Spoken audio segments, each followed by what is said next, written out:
Assalamualaikum warahmatullahi wabarakatuh. Kembali lagi bersama saya Aulia Rohma Febrianti dalam podcast yang tentunya sangat menarik. Tak lain yakni mengenai suatu tradisi dalam menyambut kelahiran bayi atau masyarakat Jawa menyebutnya brokohan. Yuk mari simak dengan baik agar mendapat manfaat dan ilmu pengetahuan setelah mendengar podcast berikut ini.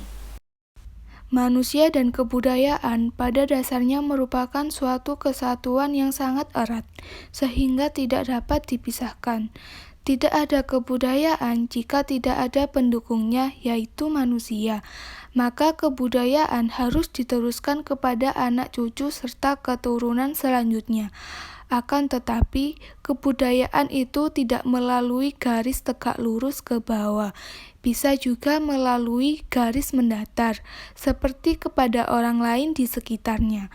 Cara meneruskan kebudayaan yang sedemikian luasnya karena manusia dikaruniai pula dengan keandaian berbicara. Bahasa menjadi alat perantara yang terutama sekali bagi manusia, alat yang tidak ada pada binatang. Selain itu, pengalaman yang menambah pengetahuan yang menjadi milik manusia itu.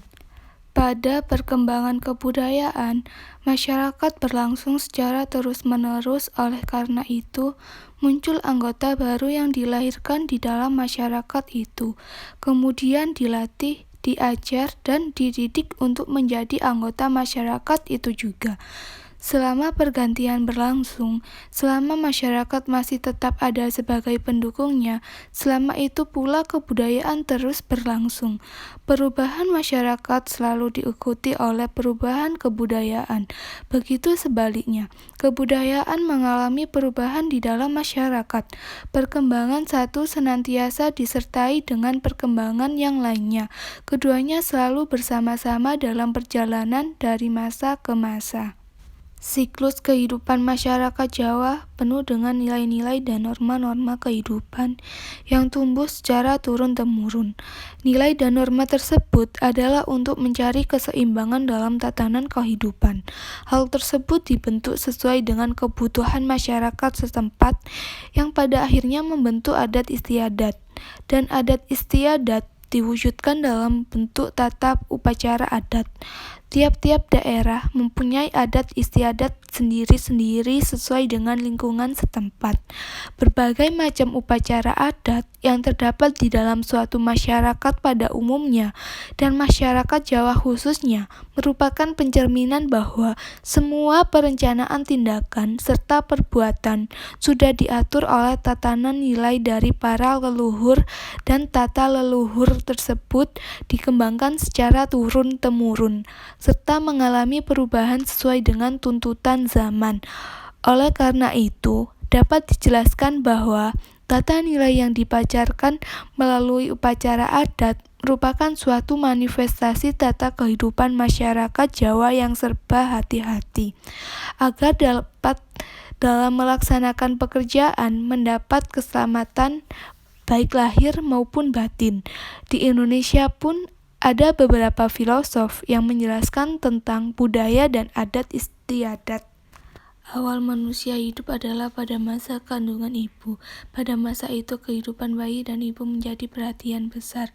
Kehidupan mereka diatur dengan sebuah tata cara dan upacara yang sedapat mungkin dipatuhi oleh ibu yang mengandung dan suaminya. Ibu hamil harus memperhatikan larangan dan pantangan demi keselamatan bayi dan dirinya. Sang suami atau keluarga mengadakan selamatan dan sesaji demi keselamatan mereka. Tata cara selamatan dilakukan sejak dalam kandungan. Selamatan kehamilan yang masih dilakukan diantaranya adalah selamatan mitoni atau 7 bulan kehamilan. Setelah bayi lahir, keluarga mengadakan selamatan dengan tata cara yang diatur masyarakat lingkungan.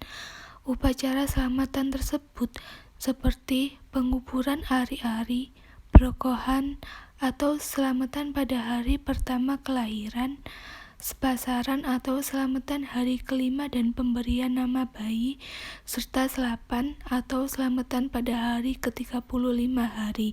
Bahkan ada beberapa masyarakat yang melaksanakan upacara selamatan sampai bayi berusia 1 tahun atau biasa disebut setahunan.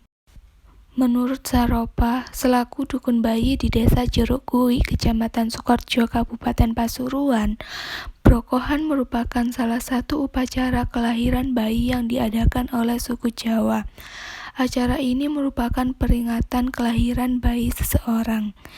Tradisi brokohan sudah ada sejak zaman masyarakat Jawa kuno atau dari nenek moyang suku Jawa. Keyakinan ini tumbuh dalam suatu kepercayaan yang biasa disebut dengan kepercayaan kejawen. Tujuan dari diadakannya tradisi brokohan agar bayi mendapatkan keberkahan dan keselamatan dalam kehidupannya. Adapun manfaat yang dirasakan oleh masyarakat yaitu keselamatan dan ketentraman pada saat pelaksanaan tradisi brokohan. Masyarakat akan mendoakan bayi yang baru lahir agar diberi selamat dunia dan akhirat. Dalam pelaksanaannya, tradisi brokohan mempunyai makanan khas yang dihidangkan kepada masyarakat. Jenis makanan ini antara lain nasi tumpeng, nasi kuning, nasi golongan 7 buah, jajan pasar, bubur merah, bubur putih, bubur sengkolo atau bubur merah yang di atasnya diberi bubur putih, serta nasi brok. Untuk proses pelaksanaan brokohan memiliki beberapa perlengkapan agar ritual berjalan dengan lancar dan acara tersebut dimulai dari langkah awal hingga akhir, yaitu sebagai berikut. Yang pertama yaitu penguburan ari-ari. Masyarakat suku Jawa mempercayai bahwa seorang bayi yang lahir ke dunia ini tidak sendiri, karena yang biasa disebut sedulur papat lima pancer yaitu kawah, ari-ari, dara, dan pusar. Hal ini digunakan sebagai konsep dasar kehidupan masyarakat suku Jawa. Dan tak lupa juga penguburan ari-ari dilengkapi dengan kembang setaman. Setelah selesai dibersihkan dan perlengkapan sudah pas, selanjutnya dimasukkan ke dalam kendi yang terbuat dari tanah, kemudian digendong dengan kain jari oleh sang ayah. Yang kedua yaitu perlengkapan sesaji. Kemudian acara selanjutnya adalah membuat perlengkapan yang akan disajikan dalam tradisi brokohan, yaitu berupa kudapan yang selalu ada di dalam tradisi brokohan seperti nasi ambengan, tempe, bihun, sambal, jeroan, hati ayam. Adapun makna ketiga yaitu doa. Setelah semua perlengkapan sesajian selesai, biasanya acara dilanjutkan dengan pembacaan doa yang dibawakan oleh tokoh agama untuk mengucap rasa syukur atas rezeki dan nikmat yang Allah berikan. Acara ini adalah inti dari semua rangkaian, kemudian diikuti oleh tokoh adat. Tujuan doa juga untuk memohon ampun atas doa-doa yang diperbuat dan untuk umat muslim juga. Kemudian dilanjut dengan memohon agar sang bayi kelak diberi kesehatan serta keselamatan dalam kehidupannya di dunia dan akhirat. Semoga kelak sang bayi menjadi anak yang taat terhadap kedua orang tua serta selalu tunduk dan patuh terhadap sang pencipta. Acara terakhir yaitu melean. Setelah acara siang selesai, pada malam hari dilanjutkan dengan melean. Melean adalah acara yang diisi oleh bapak-bapak yang begadang hingga pagi hari. Pada masa Jawa kuno, melean dilakukan selama 40 hari secara berturut-turut. Namun seiring berjalannya waktu, hanya dilakukan 3 hari, yaitu dengan tujuan untuk menjaga sang bayi serta ibu dari gangguan jin dan makhluk halus. Demikian podcast yang dapat saya sampaikan. Kurang lebihnya saya mohon maaf apabila terdapat kata-kata yang kurang berkenan, dan terima kasih telah mendengar podcast saya kali ini. Sampai jumpa di lain waktu. Terima kasih. Wassalamualaikum warahmatullahi wabarakatuh.